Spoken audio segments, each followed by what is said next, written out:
Halo pemirsa, selamat datang dalam Corporate Insight, di mana kita akan membedah strategi, kinerja dan sepak terjang korporasi dalam menavigasi tantangan usaha.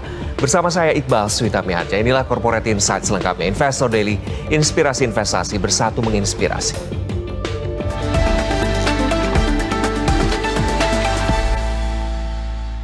Pemirsa, pemerintah tengah menyoroti kasus kesehatan mental yang semakin marak di masyarakat Indonesia.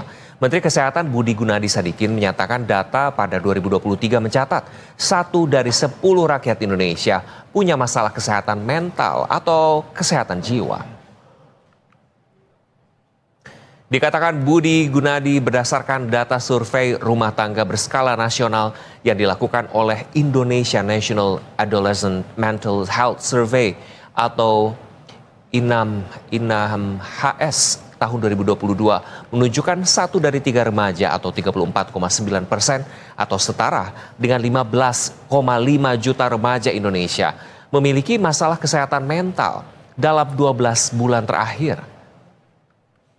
Kemudian 1 dari 20 remaja atau 5,5% atau setara dengan 2,45 juta remaja Indonesia memiliki satu gangguan mental dalam 12 bulan terakhir. Dari jumlah tersebut hanya 2,6% remaja dengan masalah kesehatan mental yang pernah mengakses layanan yang menyediakan dukungan atau konseling untuk masalah emosi dan perilaku dalam 12 bulan terakhir. Terkait hal ini, pemerintah mengungkapkan telah menyiapkan 10.000 puskesmas dan 15.000 klinik yang tersebar di seluruh Indonesia untuk membantu memfasilitasi pemeriksaan awal kesehatan mental secara gratis.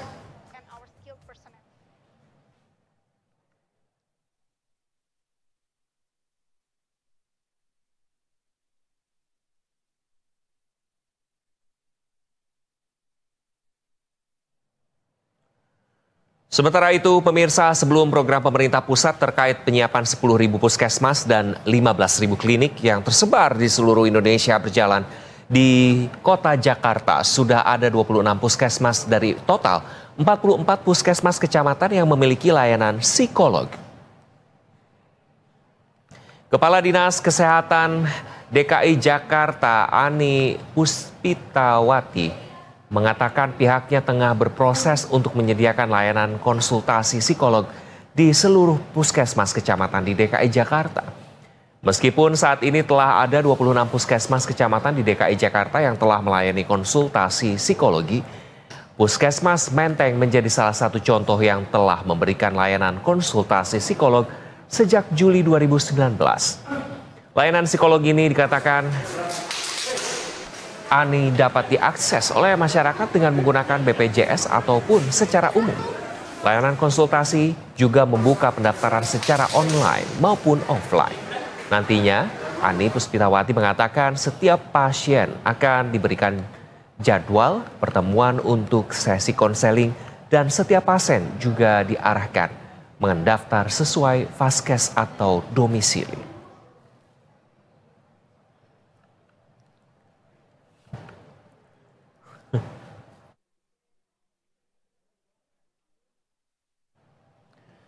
Dalam beberapa tahun terakhir, industri kesehatan telah mengalami transformasi signifikan menjadi salah satu faktor atau sektor dengan pertumbuhan tercepat di dunia. Hal ini dipicu oleh perubahan pola hidup masyarakat, kesadaran yang lebih tinggi akan pentingnya kesehatan serta pengembangan teknologi yang mempermudah akses kepada layanan medis. Pandemi COVID-19 dikatakan semakin mempertegas kemunculan tren bisnis di sektor kesehatan yang berkembang. Era modern hal ini sekaligus membuka peluang inovasi dalam bidang kesehatan di Indonesia. Berikut beberapa tren bisnis kesehatan yang sedang berkembang. Pertama, telemedicine dan konsultasi kesehatan digital, yakni layanan kesehatan jarak jauh atau telemedicine yang memungkinkan pasien untuk berkonsultasi dengan dokter tanpa harus datang ke rumah sakit atau klinik. Yang kedua, kesehatan mental dan kesejahteraan.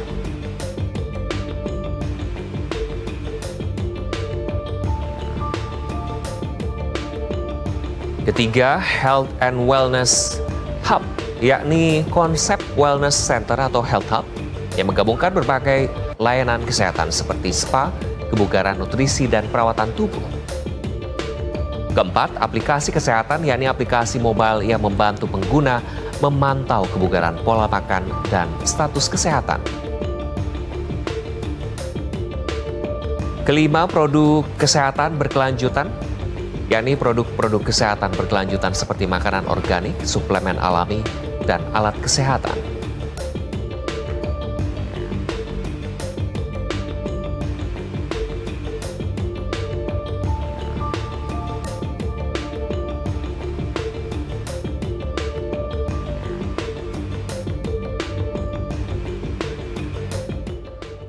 Cesario Rey Absur, seorang ahli dalam mengatasi trauma pertama di Indonesia, memperkenalkan inovasi terbarunya doa psikoterapi, sebuah metode untuk menghilangkan trauma secara menyeluruh.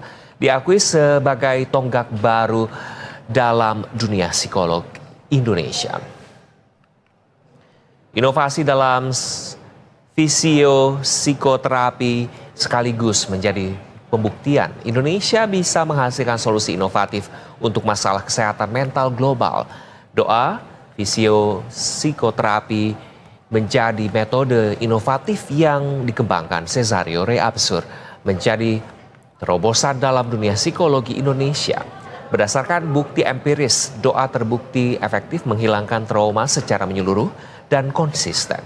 Metode ini tidak hanya membantu individu mengatasi masalah psikologis, serta seperti depresi dan kecemasan, tetapi juga memberikan dampak positif bagi masyarakat secara luas.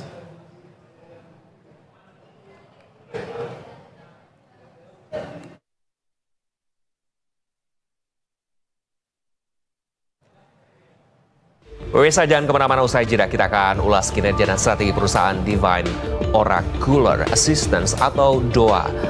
Tetap bersama kami di Corporate Insight.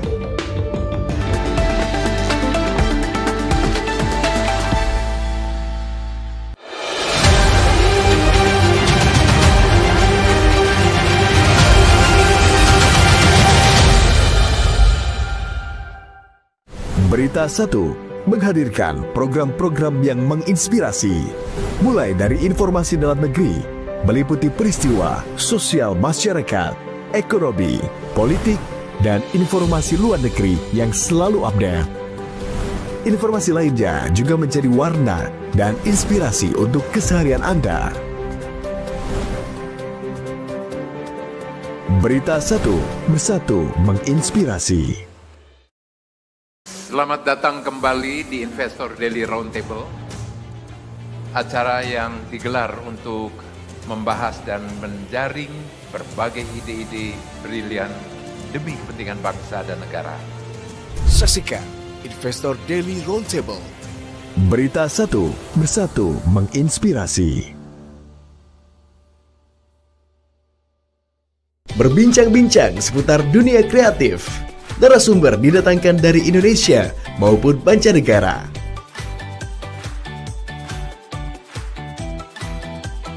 Enggak. Macam-macam aja. Ya. Ada tari apa saja di sini? Jadi kayak aku tuh malah yang tertantang, loh Indonesia itu nggak cuma Bali dan Jawa gitu kan, kenapa nggak perkenalkan lagi yang budaya-budaya lain. Saksikan VOA Creative Talk. Berita 1 bersatu menginspirasi. Destinasi yang luar biasa mempesona di benua Amerika. Traveling. Ya katanya kayak kampung Indonesia karena memang banyak sekali imigran dan juga pendatang diaspora Indonesia dan Kulineri. God, wah enak banget ya. Makanan yang nggak bisa diketemukan di DC yaitu martabak. Saksikan Vlogger on the Road. Berita 1 bersatu menginspirasi.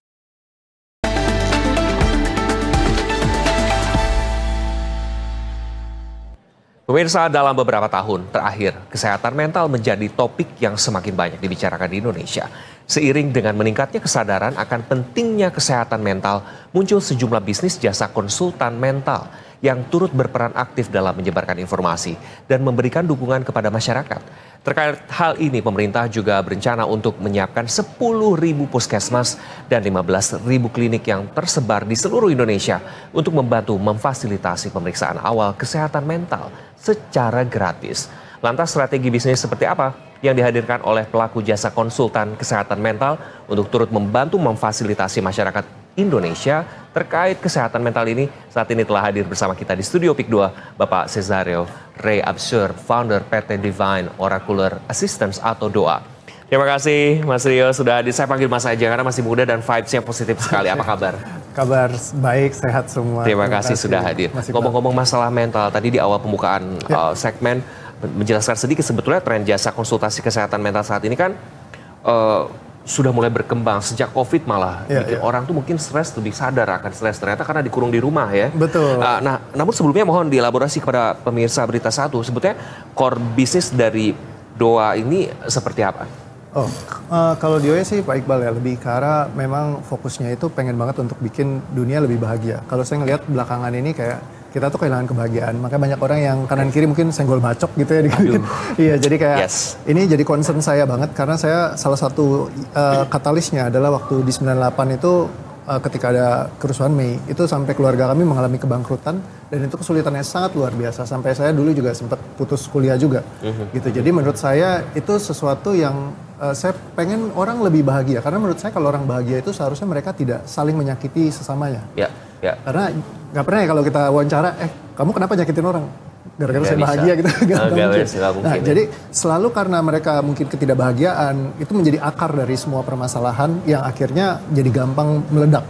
Jadi sehingga senggol bacok itu sangat mudah sekali terjadi. Dan sekarang kalau kita ngeliat kayak di berita semuanya isinya banyak banget yang kriminal-kriminal gitu. Tiba-tiba orang dimutilasi lah, apalah segala macem gitu. Ini jahatin situ, udah paksa. Dan itu dilakukan kayak menyeluruh ke banyak orang gitu. Jadi saya merasa ini jadi sebuah concern yang kita perlu perhatikan banget. Ketika mereka mungkin secara mentalnya sejahtera, mereka lebih bisa produktif, aktivitas jadi lebih meningkat segala macam. Jadi tujuan utamanya adalah bikin orang bahagia. Nah, perjalanannya adalah kalau mau bahagia itu biasanya susah. Kenapa? Karena butuh datang berulang berkali-kali untuk kita bisa. Nggak bisa instan ya Mas? Iya, nggak bisa instan satu. Yang kedua adalah kita harus bergantung. Jadi kayak kalau orang sakit berobat, pulang ke rumah sakit lagi. Datang berobat lagi, pulang lagi sakit lagi, datang berobat lagi.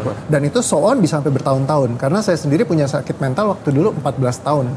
Maksudnya pernah saya masuk ke dalam kondisi depresi, pengen ngakhirin hidup. Terus begitu udah beres, hidup udah mulai baik, masuk ke anxiety, takut banget kalau sampai semuanya kehilangan, sampai kena panic attack segala macam kayak gitu. Dan hidup dengan persoalan mental ini benar-benar nggak enak. Nah jadi saya pengennya bikin orang lebih bisa berdaya tanpa mereka harus bergantung sama orang lain terus-menerus. Jadi kalau misalkan mereka bisa kayak orang fitness itu kita belajar mungkin ya pas lagi di gym, diajarin dulu. Tapi nanti lama-lama dia jadi bisa untuk ngebantu dirinya sendiri juga. Jadi dia nggak harus selalu bergantung sama orang lain.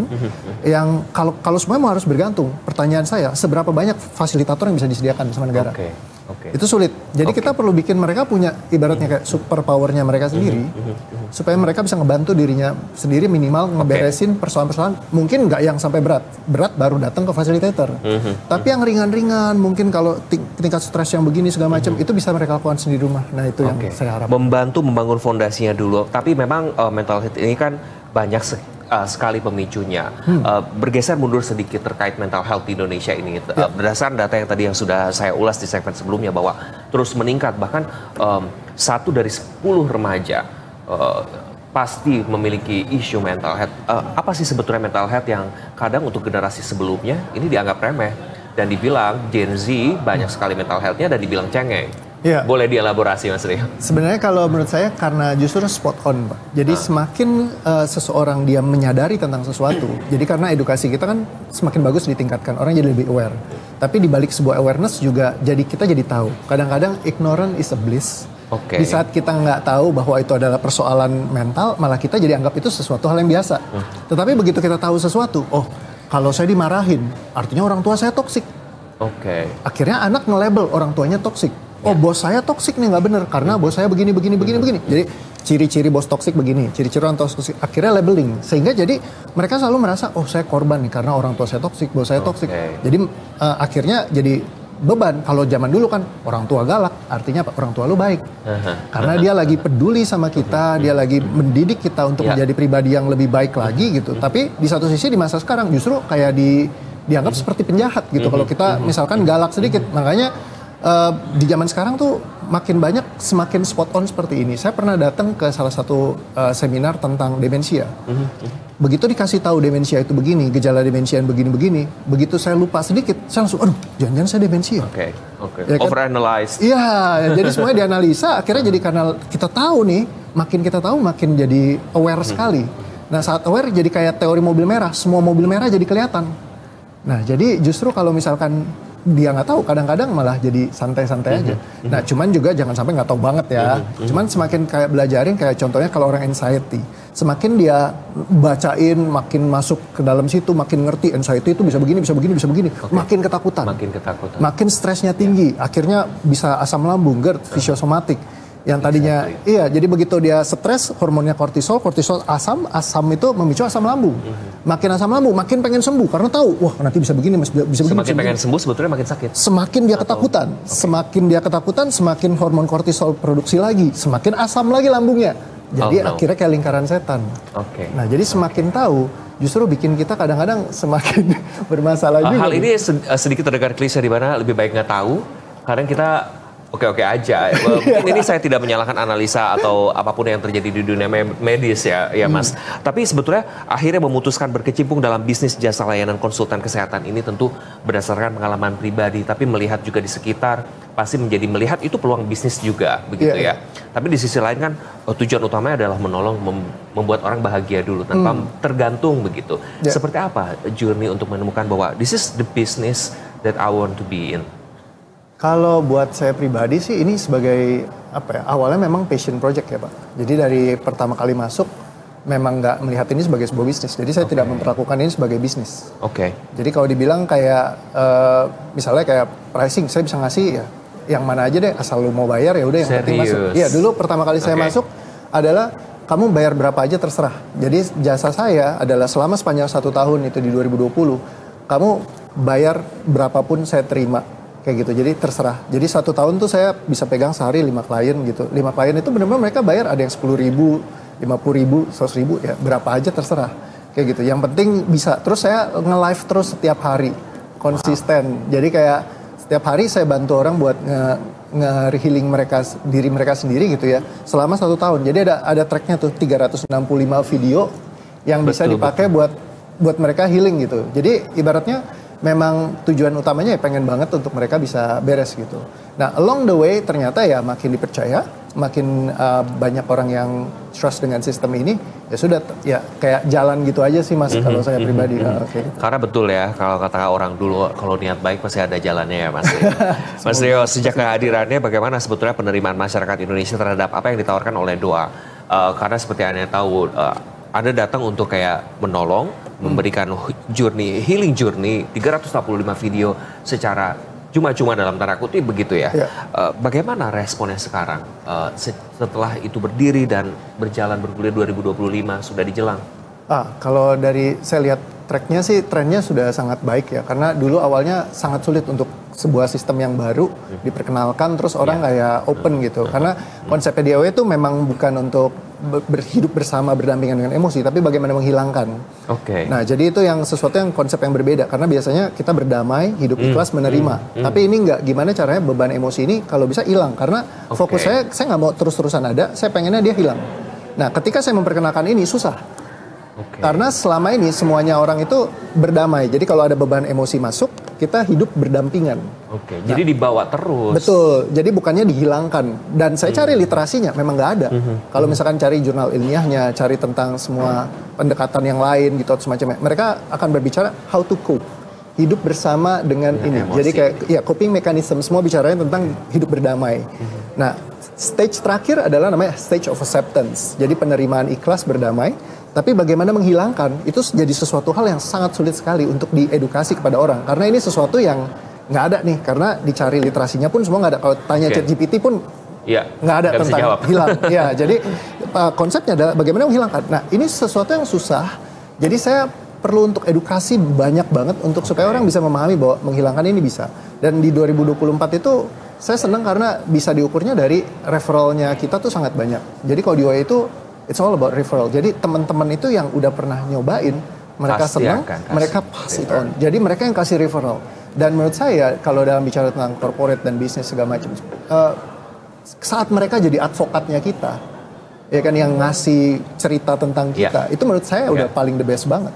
Words of mouth of marketing. Iya, bahkan yang jadi rekor menurut saya pas bisa ketemu Pak Hermanto Tanoko, salah satu orang terkaya, beliau juga merekomendasikan juga banyak klien saya datang dari Pak HT gitu. Jadi menurut saya itu susah banget ya, kayak kita mau dapetin kepercayaan orang seperti beliau tuh nggak mudah gitu. Networking juga sangat penting sekali untuk sebuah bisnis. Nah, secara perusahaan mau dipaparkan Mas Tio kinerja tahun 2024 serta bagaimana sebetulnya targetnya. Tentu this is the company still ya, untuk dari performance kinerja segala macam sudah pasti di-set begitu. Kinerja 2024 seperti apa? 2024 menurut saya ya baik dari sisi memang pertumbuhan juga cukup baik gitu ya, karena kita ngelihat banyak klien yang lebih aware karena dulunya cukup susah gitu kita menjelaskan. Jadi paling sulit ya itu, begitu bilang ini konsep baru segala macam. Terus apalagi kalau misalnya memang banyak banget testimonial di OE itu yang mereka positif banget dalam pertemuan yang relatif singkat. Lihat 1-2 pertemuan aja mereka misalkan ngerasain kayak perubahannya tuh signifikan. Sehingga orang semakin mereka ngelihat ini baik banget, bagus, makin mereka jadi ketakutan, fishy. Nah tapi yang menjadi satu pemicu yang baik adalah ketika di 2024 kami mendapatkan penghargaan juga dari HIMSI, Himpunan Psikologi Indonesia, di Kongres Besar HIMSI kemarin. Nah itu dapat Emerging Award. Wow. Nah jadi itu kan sebuah penghargaan yang istilahnya ya cukup baik lah. Kalau misalkan dari sebuah metode yang baru, terus bisa sampai dapat penghargaan dari ya satu institusi yang terbesar di Indonesia kan. Jadi itu membantu sekali untuk memperkenalkan ini kepada lebih banyak orang. Jadi harapan saya di 2025 pun kita bisa extend lagi. Lebih banyak orang yang lebih kenal ini, lebih baik lagi, seperti itu. Oke, Mas Tio menawarkan berbagai produk konsultasi kesehatan mental atau konseling, jasa konsultasi apa sebetulnya yang mungkin banyak dicari oleh pasar Indonesia, your client. Tapi tadi Anda kan selalu bilang bahwa this is the new concept yang harus diperjuangkan untuk diperkenalkan, dan orang kadang hesitant atau ignorance-nya itu lagi segala macam. Sebetulnya metode yang seperti apa sih yang sebetulnya paling bisa diandalkan? Karena tadi Anda bilang itu menghilangkan, seperti apa sih mekanismenya? Mekanismenya atau untuk menghilangkan si trauma itu sehingga orang itu mau begitu. Oke. Jadi kalau misalkan menghilangkan itu lebih karena kita bukan pakai konsep, biasanya kalau semua yang selama ini saya telusurin itu banyak bicara tentang akar traumatik. Nah jadi kita dicari akar traumatiknya, pengalaman kecilnya apa yang menyebabkan kita jadi seperti sekarang, seperti itu. Nah itu teori yang digunakan selama ini dari psikoanalisanya Freud yang sudah dikenal sangat populer sekali. Nah ketika saya menelusuri ternyata ada satu lagi yang namanya benih emosi. Nah benih emosi adalah dia di bawahnya akar, jadi levelnya berbeda sama akar emosi. Lebih dalam lagi. Ya, jadi ketika dipisahkan ada benih emosinya nih, kita jadi bisa ketemu. Nah cuman problemnya adalah benih emosi ini kita nggak tahu nih dari pengalaman kita lahir kan hidup nih puluhan tahun ya Mas Iqbal. Kita di sebelah mana nih Pak Iqbal yang memang jadi penyebabnya gitu. Dari pengalaman mana sih dari yang itu yang ternyata ini benih emosinya begitu diberesin ternyata berubah total. Gitu. Dan dia ada masuk ke stage yang namanya titik liberation. Dia itu saat beban emosinya bebas gitu. Jadi rasanya ringan, kosong, mereka bisa kembali jadi dirinya sendiri. Ringan, kosong dan menjadi dirinya sendiri itu yang paling dicari pasti oleh para masyarakat Indonesia. Kita akan lanjutkan di segmen berikutnya. Semakin menarik Mas Rio. Pemirsa, kami akan segera kembali, tetap bersama kami.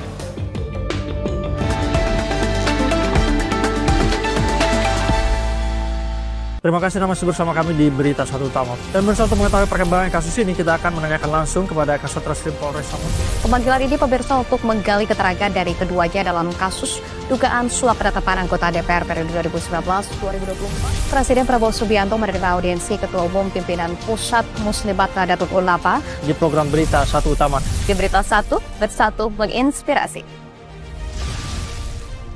Berita Satu, bersatu menginspirasi. Nah, buat kalian yang hobinya ngulik-ngulik seputar otomotif dan juga teknologi, pas banget nih nontonnya program Mototekno.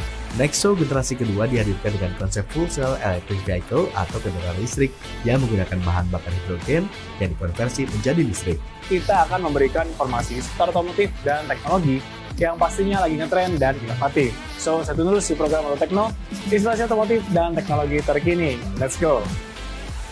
Berita 1, bersatu menginspirasi. Selamat pagi semuanya, welcome home, shalom untuk seluruh jemaat GMS dimanapun Anda berada. Kenapa nge-share di depan sana? Padahal kamu bos loh. Buat pembicara yang telah top. Because I want to love God more. Karena saya ingin mengasihi Tuhan lebih lagi. Saksikan program Rohani Ibadah Minggu live jam 7 pagi hanya di Berita 1, bersatu menginspirasi. Hai, selamat pagi Sobat Sport, senang sekali kami kembali menyapa Anda dalam program Berita 1 Sport. Pemirsa, Piala Asia U17 akan berlangsung April mendatang, tetapi PSSI sudah mulai melakukan persiapan. Berita olahraga dari dalam negeri maupun mancanegara. Celtics berhasil mengalahkan Houston Rockets dengan skor 109-86. Itulah Berita 1 Sport selengkapnya hanya di Berita 1, bersatu menginspirasi. Berita 1, bersatu menginspirasi.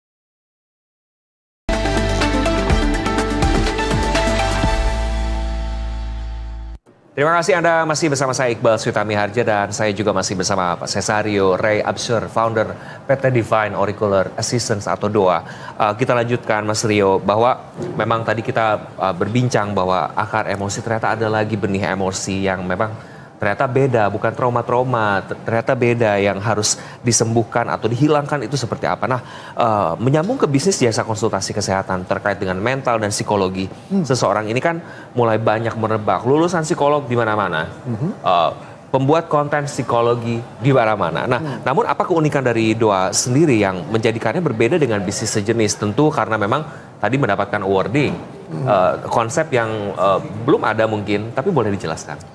Yang membedakan dengan bisnis sejenis ya. Jadi kalau di OE itu lebih ke arah kita memang ada hal utamanya itu kalau bilang ada 4 ya. Yang pertama itu adalah stage of liberation tadi. Jadi kayak titik kebebasan. Jadi kita mencarinya bukan penerimaan, bukan ikhlas berdamai, tetapi kebebasan yang kita sebenarnya inginkan. Karena aku pengen banget balik kayak dulu. Karena dulu aku mungkin nggak anxious, nggak stres. Kayak kita lahir kan semua kayak anak kecil yang carefree gitu. Ya, cuman begitu di dalam kehidupan banyak beban-beban yang bikin kita jadi sulit seperti itu. Jadi pembeda pertama adalah mencarinya kebebasan. Jadi bukan untuk berdamai ikhlas sama emosi, tapi bagaimana emosi ini bisa hilang total. Itu yang kita cari. Ya, dan yang terukur. Itu terukur juga sesuatu yang kadang-kadang orang bisa bilang, oh ini bisa hilang, tapi nanti nggak lama balik lagi misalkan. Nah, jadi kita mesti bisa ukur semuanya. Yang mana yang benar-benar sudah hilang, mana yang masih perlu ditanganin, betul sulit. Nah itu yang perlu terukur. Ya, nah yang berikutnya adalah yang tadi benih emosi. Jadi kita bukan beresin di levelnya akar trauma segala macam, tapi benih emosinya penyebabnya apa. Dan ini sangat-sangat berbeda jauh sekali.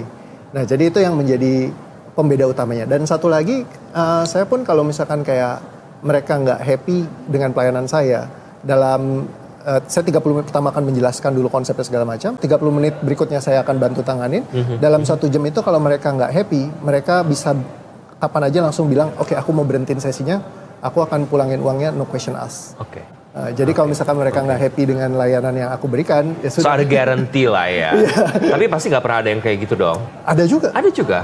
Misalnya apa? Kalau contohnya saya bilang misalkan, Pak, dari kalau dilihat scale kasusnya ini, mungkin butuh pertemuan lebih dari 1 kali.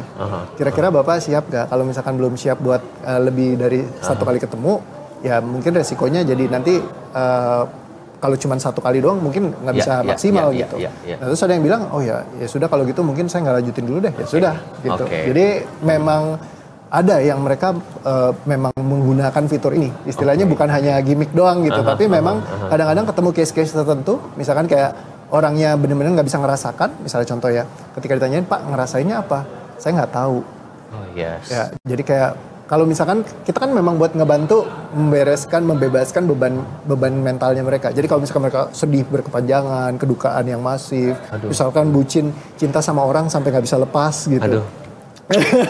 Nah, menarik. Iya. Nah, ketika kayak gitu nggak bisa lepas-lepas, jadi mau move on, padahal pasangannya udah kemana-mana gitu. Tapi dia masih kunci. Nah itu kan kita mesti tanya, apa yang kamu rasakan?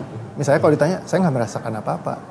Nah itu jadi sulit pas difasilitasi. Saya merinding ketika dengar orang yang menjawab tidak merasakan apa-apa karena memang ketika kita mau menyelesaikan masalah kita harus tahu masalahnya apa. Sedangkan dia tidak bisa menjawab sebetulnya apa yang dirasakan. Betul. Seperti apa? Sebetulnya kasus-kasus yang paling banyak ditemui dan datang ke Mas Rio itu seperti apa? Orang yang very numb atau sebetulnya dia tahu atau seperti apa? Kalau banyak kan sih belakangan kasus yang tadi bucin. Cinta berlebihan karena sampai sekarang format untuk breakdown kayak cinta yang berlebihan ini di luar tuh nggak ada. Jadi mereka sulit banget buat kayak mecahin dalam waktu yang relatif singkat ya. Kalau misalnya berkepanjangan mereka harus dengan penderitaan itu mungkin banyak. Cuma kalau yang kayak dalam short amount of time yang ngebantu bisa lebih efektif mungkin sampai saat ini belum banyak. Kalau tolong koreksi kalau saya salah. Terus kalau misalkan lagi grief, kedukaan. Nah itu juga biasa kayak kemarin ada salah satu klien saya baru papanya meninggal, nggak lama disusul ibunya dalam 1 bulan. Jadi kayak jaraknya itu berdekatan sekali dan mereka sangat dekat. Nah itu devastating banget, mau kerja susah apa segala macam. Tapi ya udah, untungnya dia cepet. Jadi penanganannya ada golden time juga. Jadi kalau misalkan dia baru 1 minggu udah langsung book schedule ketemu sama saya, itu kita tangannya cepet banget. Jadi beres udah langsung happy, bersyukur, bisa kerja lagi. Ujungnya rasa syukur yang muncul karena ibaratnya dalam persinggungan kehidupan ini bisa ketemu orang tua yang baik, yang sayang sama kita. Itu kan keberuntungan langit. Meskipun sudah tidak ada begitu, tapi rasa syukurnya itu yang... Ya, yang muncul rasa syukur. Dan syukur yang murni dari dalam hati, bukan yang diinjeksikan lewat pikiran. Kadang banyak dari kita perasaannya tidak bisa bersyukur, tapi kita dipaksa bersyukur lewat pikiran. Nah ini kayak memanipulasi pikiran bawah sadarnya manusia. Jadi tubuhnya belum siap, di sini udah disuruh syukur. Nah jadi ini jadi konflik.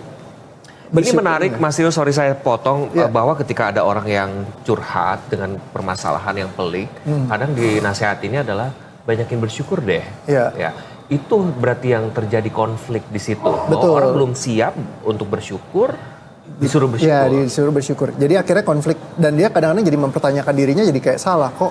Saya nggak bisa bersyukur kayak orang lain ya, misalnya kayak gitu. Akhirnya jadi malah menghantam ke dirinya sendiri lagi. Banyak yang kayak gitu. Jadi kayak merasa dirinya salah kan. Jadi ini konflik antara pikiran dan perasaan ini sistem yang berbeda sebenarnya. Nah itu yang kita perlu tanganin biar dia bisa dipecahin jadi beres di situ.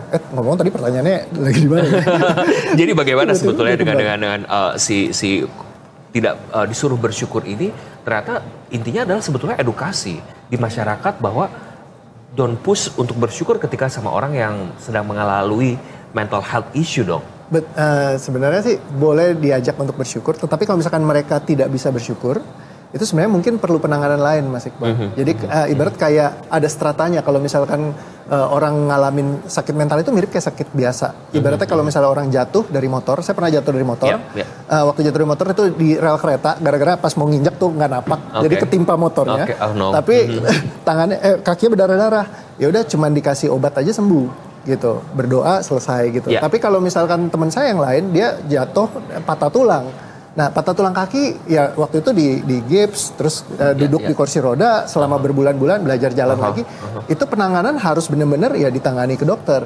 Jadi nggak bisa yang kayak kita cuman sekedar udah kamu berdoa aja diobatin misalkan, nggak bisa. Dia memang harus ada penanganan khusus. Nah, problem mental juga ada levelnya sampai harus membutuhkan penanganan khusus. Makanya mereka nggak bisa dengan cara hanya dikasih bersyukur, jadi nggak fits for all. Kayak misalnya contoh, ada orang yang diputusin pacarnya, misalnya diceraikan, itu mereka bisa menderita sekali. Kenapa kok saya sampai ditinggalkan? Padahal suaminya jahat. Self-blaming jadinya. Suaminya sering pukulin segala macam, tapi tetap dia cinta banget. Kenapa kok aku masih ditinggalin? Dipukulin juga nggak apa-apa deh, gitu. Ya kan? Nah tapi ada yang lain begitu, suaminya sering ini, wah suami toksik, hore merdeka gitu. Begitu bubaran malah mereka senang.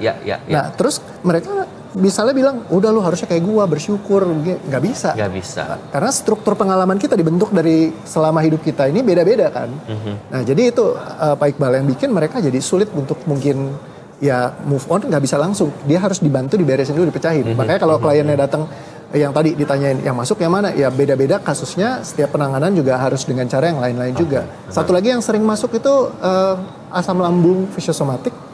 Wah, itu banyak sekali sekarang apa-apa GERD. GERD ya. Dalam artian saya bukan nyalain orang GERD, tapi dalam artian setiap orang banyak sekali yang mengalami GERD karena stres dan segala macam. Betul. Ternyata itu dari benih-benih emosi juga kah atau seperti apa? Yes, jadi kayak kalau dia kan memang sistemnya paradoksikal yang kayak tadi. Jadi semakin dia mengharapkan sesuatu yang baik dan mereka pengen semuanya harus berjalan sesuai dengan yang mereka inginkan kan, punya cita-cita, pengharapan gitu ya. Nah, ketika di masa depan mereka takut nih, kayak sekarang ekonomi global lagi tidak pasti.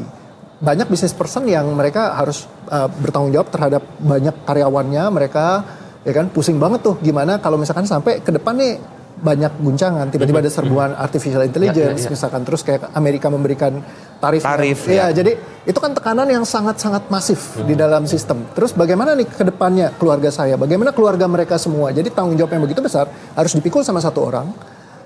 Itu kepikiran terus sampai setiap malam tuh nggak bisa tidur gitu. Jadi itu yang bikin mereka jadi kesulitan tidur, masuk asam lambung segala macam, makin mereka pengen sembuh kan, harus mempertahankan semua ini, malah makin stres malah makin kortisol, makin asam. Akhirnya jadi lingkaran setan tadi. Nah itu yang bikin jadi sulit pecahin. Nah ketika dipecahkan mereka bisa kembali ke natural state-nya lagi. Kayak kemarin ada salah satu yang dia datang, dia bilang katanya pas kemarin tarif berubah-berubah, saya udah ketemu coach aja, untung saya tetap bisa tidur, saya liburan ke luar negeri. Jadi Donald Trump bukan menjadi ancaman lagi untuk tidak bisa tidur. Semakin menarik Mas Rio, kita lanjutkan nanti. Pemirsa, kami akan segera kembali, tetap bersama kami.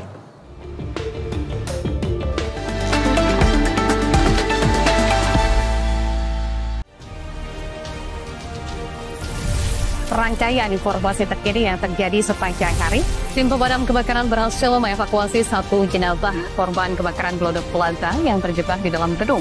Dan pemirsa, untuk mengetahui lebih lanjut, kita sudah terhubung dengan Direktur Presiden Amerika Serikat mengumumkan gencatan senjata di jalur. Inilah berita satu sore selengkapnya di Berita 1 Bersatu Menginspirasi.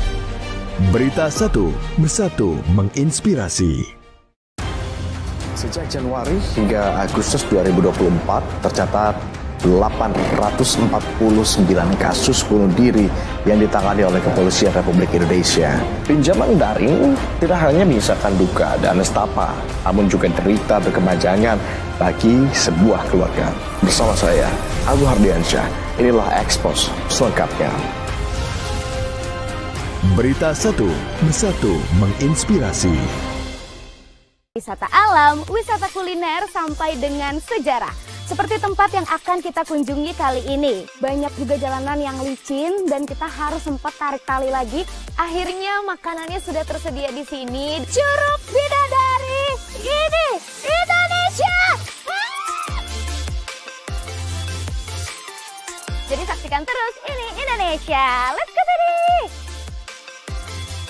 Berita 1 Bersatu Menginspirasi. Halo pemirsa, apa kabar Anda? Senang sekali Berita 1 Malam kembali hadir untuk menemani Anda. Hari ini tidak hanya pelajar, namun sejumlah ibu hamil dan menyusui mendapatkan makan bergizi gratis. Pramono Anung Rano Karno mengumumkan tim transisi. Megawati Soekarno Putri mengatakan bahwa ada yang ingin berebut posisinya sebagai ketum PDIP. Inilah Berita 1 Malam selengkapnya. Berita 1 Bersatu Menginspirasi.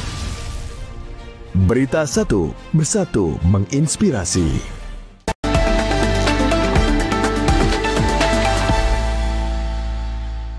Terima kasih masih bersama Corporate Insight. Sebelum kita lanjutkan dialog, kita simak isu terkini dalam Industry Now.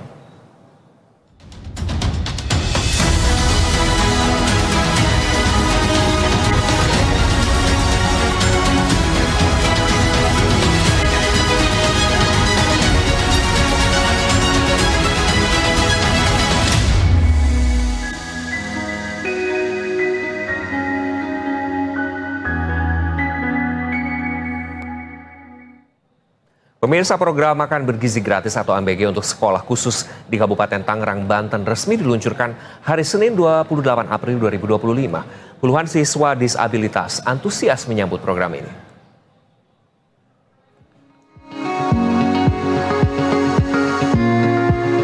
Senyum bahagia tampak dari wajah para siswa disabilitas di Sekolah Khusus atau SKH Mustika di Kecamatan Tiga Raksa, Kabupaten Tangerang, Banten.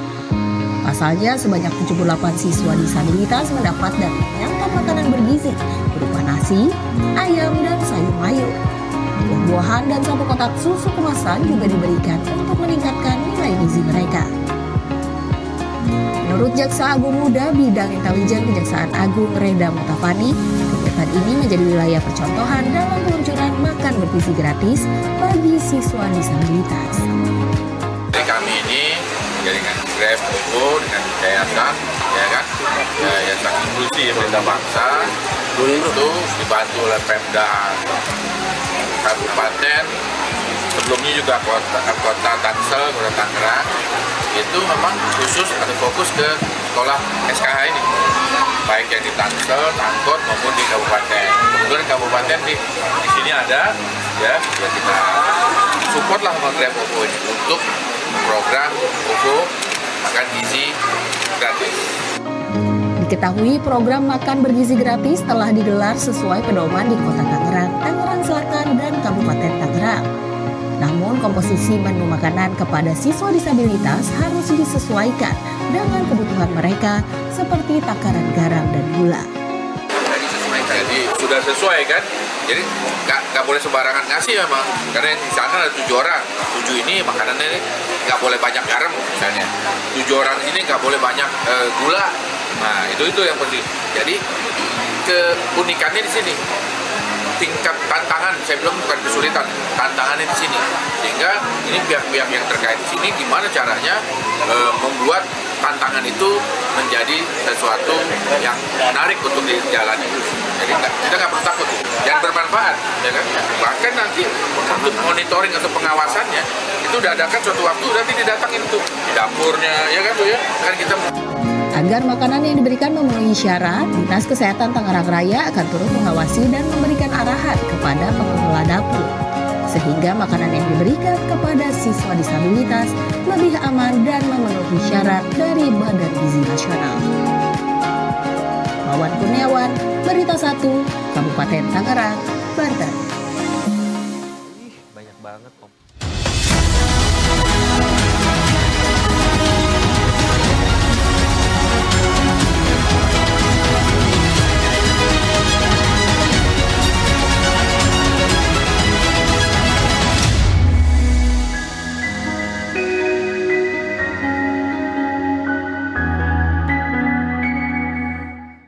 Kita lanjutkan dialog bersama PT Divine Oracular Assistance atau DOA atau DOA bersama Mas Rio. Mas, sekarang kita berbicara terkait strategi bisnis dalam mendongkrak keuntungan bisnis. Tadi Anda sudah spill sedikit ya bahwa dari mulai words of mouth, referral dan lain sebagainya. Lantas bagaimana sebetulnya strategi perusahaan untuk terus konsisten dalam mempertahankan kualitas itu sendiri? Karena kan ilmu psikologis bersifat konsultasi itu pasti akan selalu ada ilmu yang bertambah, kasus yang berbeda tiap hari dengan situasi yang berbeda-beda seiring berjalannya waktu. Kalau mungkin saya belajar itu satu konsep, say what you deliver, deliver what you say. Oke. Jadi kalau misalkan kamu nyampaikan apa yang kamu, ibarat service yang kamu punya, kamu harus bisa deliver itu. Yeah. Dan aku selalu berusaha untuk over deliver. Mungkin itu kayak klise ya, banyak orang yang ngomong gitu. Tapi aku selalu pertahankan itu. Jadi sebisa mungkin kalau misalkan mereka datang, misalkan berat bebannya gitu, aku pengen banget sampai begitu keluar tuh mereka happy gitu, udah berbeda. Nah, jadi datang sama pulang mereka harus lain. Nah itu yang selalu aku tanamkan di kepalaku. Jadi setiap kali aku lagi handle cases, aku pasti fokusnya adalah delivering. Nah kayak gitu. Nah jadi ketika aku percaya ketika dia happy banget, itu pasti akan word of mouth tuh akan kemana-mana. Dan menurut aku itu ya dari sampai sekarang ya marketing paling besarnya adalah di word of mouth. Jadi benar-benar memang ketika mereka saling referensikan, kasih referral ke kita, ya itu juga tugas kita berkurang banyak. Dan kebetulan referral saya banyak sekali. Jadi kayak kalau lihat di TikTok saya misalkan social media, semua tuh referensinya dari klien-klien yang udah lewat tuh sangat banyak sekali. Sehingga orang itu jadi mudah sekali untuk yakin. Dan saya juga ya berupaya sekali untuk mendapatkan dukungan dan support dari para kayak dokter, konselor, psikolog, psikiater. Nah, yang mereka berikan support dan respons positif kepada saya. Nah, sehingga ketika seperti itu, jadi ini menjadi sesuatu yang solid sekali. Karena kan paling sulit untuk meyakinkan adalah mereka semua. Ya kan? Dan juga business person, makanya kayak bertemu sama Pak Hermanto, menurut saya itu salah satu hal yang sangat beruntung sekali.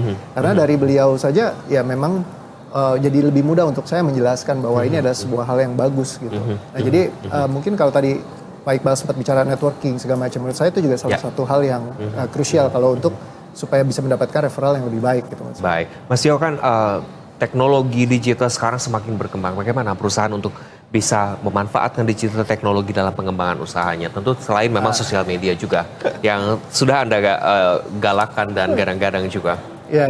Kalau saya sebenarnya happy banget karena teknologi berkembang lagi cepet-cepetnya. Walaupun kadang-kadang saya juga mikir, wah gimana ya, karena jadi banyak lapangan pekerjaan kan yang juga kena gitu. Tapi saya sendiri memang tech savvy, jadi saya suka banget buat kayak semua hal yang berbau teknologi gitu. Jadi kalau ada part of our session juga kita menggunakan tech-tech yang lagi sekarang update gitu. Terus juga kayak misalnya bikin-bikin, kemarin saya baru bikin lomba tentang AI gitu. Jadi kayak bahkan kayak ini kok perusahaannya apa, bikin lombanya apa.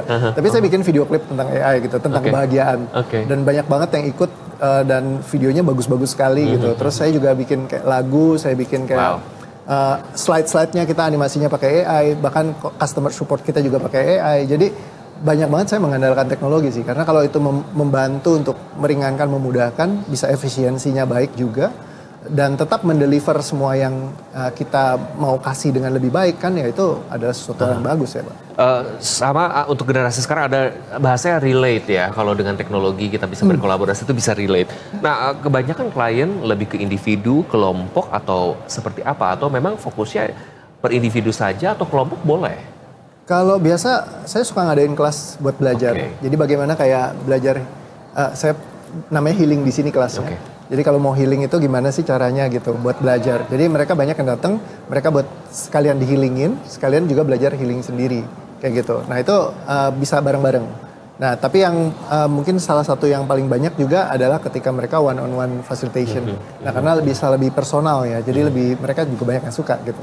Baik, lagi-lagi berbincang masalah mental health. Hidup di era modern tidak bisa dilepaskan dari masalah kejiwaan. Tentu dengan berbagai macam tekanan seperti Anda bilang. Baik itu tarif Donald Trump atau bahkan misalnya masalah mencari uang sehari-hari atau bekerja sehari-hari. Mulai dari yang paling ringan sampai yang paling berat. Bagaimana tanggapan Anda sekarang di 2025 ini dengan perekonomian yang luar biasa menekan rakyat-rakyat kita ini? Apa yang bisa Anda lihat dan sebetulnya sedikit saran lah bagi mereka? Kalau mungkin semakin banyak tekanan dan juga tadi ya wave-nya AI ini akan banyak yang kalau Pak Rena Kasali bilang kan menciptakan useless generation. Karena kan semua yang tadinya sekarang misalkan lagi di kuliah nih, terus begitu nanti lulus kuliah pun tiba-tiba keahlian yang mereka latih selama bertahun-tahun tiba-tiba jadi nilainya tuh rendah. Misalkan contoh kayak desainer. Dulu kan desainer itu sangat lumayan banget dikasih nilainya. Tetapi kalau sekarang karena semua bisa dibikin pakai AI, ChatGPT segala macam, itu jadi nilainya jadi berkurang kan.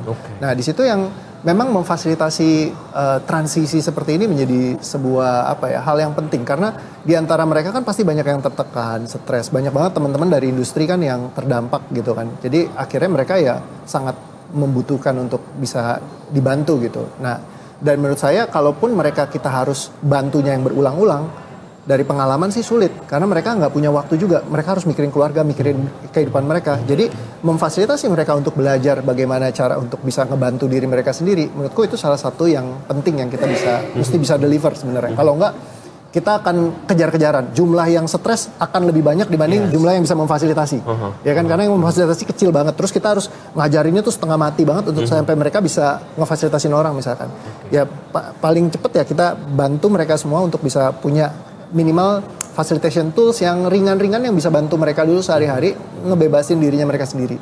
Kalau keluarga-keluarga ini bebas, mungkin akan bikin dunia lebih bahagia juga gitu. Jadi ya menarik ketika Anda sebutkan ringan, karena udah masalahnya berat, terus nanti dikasih konsultasi yang mereka mau, aduh berat banget nih untuk dicerna dan lain sebagainya. Bagaimana? Karena kan banyak juga bermunculan e-counseling atau konseling online juga yang menawarkan hal, tapi mungkin secara personal touch, apakah itu masih bisa mengakomodir atau sebetulnya offline is the best way?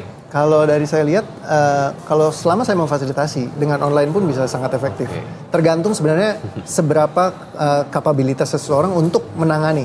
Kalau misalkan merekanya memang kurang, ibaratnya dengan tools-tools yang lengkap, ibaratnya senjatanya yang nggak cukup, mereka akan sulit memfasilitasi. Tapi kalau misalkan senjatanya cukup, perlengkapannya oke, mereka kan bisa fasilitasi dengan sangat baik. Sehingga jadi walaupun, dan jangan fokusnya hanya memberikan nasihat. Karena nasihat itu ibaratnya kayak, dan mendengarkan cerita. Banyak sekali kan kadang dibilang kamu cuma butuh didengarkan. Nah tapi sebenarnya enggak. Kalau mendengarkan itu, kalau ibaratnya ilustrasi saya, kayak kalau kita main gitar, gitarnya rusak, semua nyanyian yang dinyanyikan oleh gitar yang rusak, pasti nyanyiannya akan sumbang. Nah, yang kita perlukan adalah bagaimana mengadjust supaya gitarnya ini keluarin nyanyian yang bagus. Nyanyian yang bagus dari dalam gitar sendiri, dari dalam hati kita sendiri. Jadi bukannya dari kita maksain bahwa terima aja deh, ikhlas bahwa ini gitarnya suaranya bagus, padahal kita lagi menipu bahwa gitarnya lagi berantakan nih. Jadi sebenarnya memaksakan menerima. Sebenarnya masalah kita itu di dalam jiwa itu ya mirip kayak gitu. Jadi seringkali tubuhnya belum beres, secara pikiran udah diharuskan terima, haruskan ikhlas, haruskan ini. Nah, mungkin mesti stop, berhenti menipu diri, jujur kepada diri sendiri. Jujur pada diri sendiri. Iya, tanya ke diriku. Sebenarnya kalau aku ingat perlakuan mereka, kalau aku ingat ini, kalau aku ingat itu, sebenarnya kalau jujur hatiku masih ada rasa sakit gak sih? Dan itu nggak apa-apa. Ya jangan nggak apa-apa. Karena kalau di nggak apa-apain normalisasi nanti. Jadi nggak apa-apa untuk merasakannya. Buat aware dulu, buat sadar, aware. Habis itu baru kita beresin. Jadi ketika kita bisa beresin, kita kembali kayak dulu. Jadi jangan ditenteng terus. Tapi benar-benar diberesin selesai, kayak kita kembali kayak dulu lagi. Bicara konsep bisnis secara umum, meskipun bisnis ini terlihat sangat simple, pasti tentu ada bisnis step. Kita akan masih punya satu segmen lagi, Mas Rio, kita akan kembali ya. Pemirsa, kami akan segera kembali, tetap bersama kami di Corporate Insight.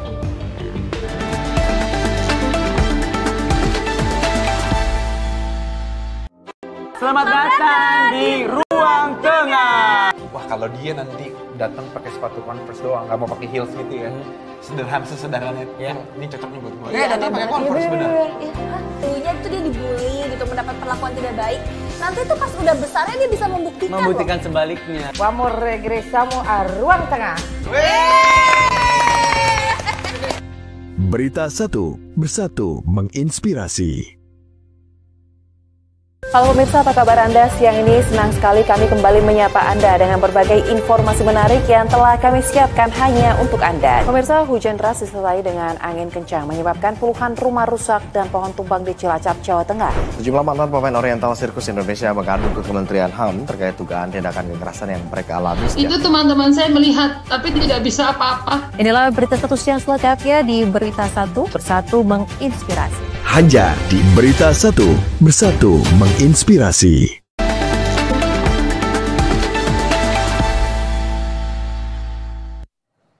Kami kembali bersama Anda di Corporate Insight dan kita lanjutkan dialog bersama Mas Rio dari DOE. Mas, sejauh ini apa yang masih menjadi tantangan di bisnis jasa konseling, khususnya di pasar Indonesia?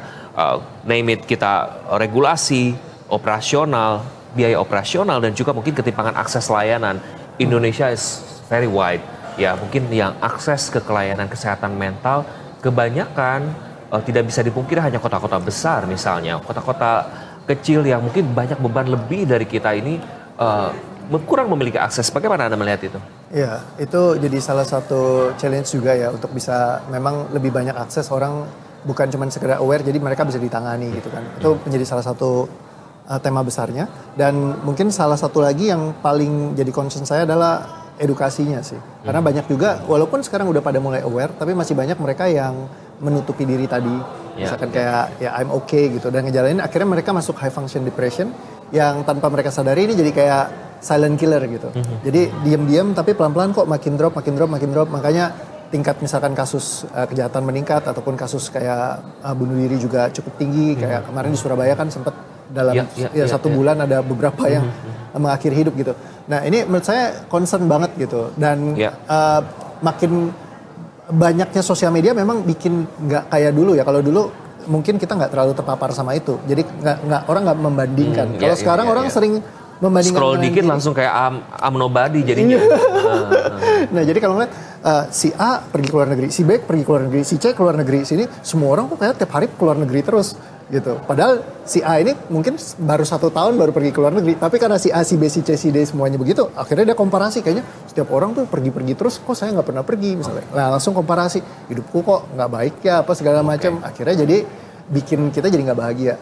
Nah kadang-kadang kalau ya kalau misalnya kita ikhlas menerima, mungkin akan baik-baik saja rasanya. Tapi terkadang tubuh kita tuh masih menolak. Iya, masih menginginkan seperti itu gitu. Nah, beban-beban ini yang sebenarnya ya perlu diberesin. Nah, jadi edukasi untuk mereka bisa menyadari bahwa hal seperti itu bisa dilakukan, itu menjadi penting menurut saya. Baik, terakhir Mas Rio, sayang sekali waktunya sangat terbatas. Saya rasa saya pengen ada 100 segmen sama Mas Rio. Your statement untuk masyarakat di luar sana, pelaku bisnis, masyarakat umum, apa yang ingin Anda sampaikan terkait mental health ini, singkat saja. Menurut saya sehat mental itu tidak sama dengan bahagia. Jadi harus tahu bedanya dan kita kejar bahagia, bukan sekedar sehat mental. Karena sehat mental itu di sini, bahagia itu di sini. Aduh. Nah, ketika kita ngejar bahagia, kita akan bisa temukan sehat mentalnya juga. Tapi dengan strategi dan langkah yang tepat. Karena dengan itu kita bisa produktif, bisa fokus kepada keluarga kita. Bayangin gak sih kalau hari kita ini bahagia? Akan banyak hal baik. Orang kanan kiri semua bahagia nih, semuanya bahagia. Kira-kira Indonesia lebih baik? Sejahtera. Kerjanya lebih enak, apa-apa lebih semangat, saling dukung satu sama lain. Aku rasa itu akan mengembalikan Indonesia seperti dulu. Gotong royong, saling menghormati satu sama lain, terus suka membantu orang lain. Nah, menurut saya itu yang... Itu akan kembali. Aim the highest, yaitu bahagia. Karena pasti kesehatan mental tercapai. Terima kasih Mas Rio sudah berbagi bersama kami. Senang sekali pasti masyarakat di luar sana, pemirsa juga terinspirasi. Selamat kembali beraktivitas. Salam sukses selalu untuk Anda. Sehat selalu dan bahagia selalu. Terima kasih Pak Iqbal. Dan pemirsa, sentimen ketidakpastian global masih kencang di tengah kebijakan tarif Trump. Agar potensi dampaknya bisa diredam, ini saatnya Indonesia berbenah. Saksikan pembahasan dan dialog seputar bagaimana Indonesia berbenah di program-program Berita 1. Saya Iqbal Switami Harga sekaligus menutup program Corporate Insight hari ini. Atas nama seluruh kru yang bertugas mengucapkan terima kasih atas kebersamaan Anda. Investor Daily, inspirasi investasi, bersatu menginspirasi. Sampai jumpa.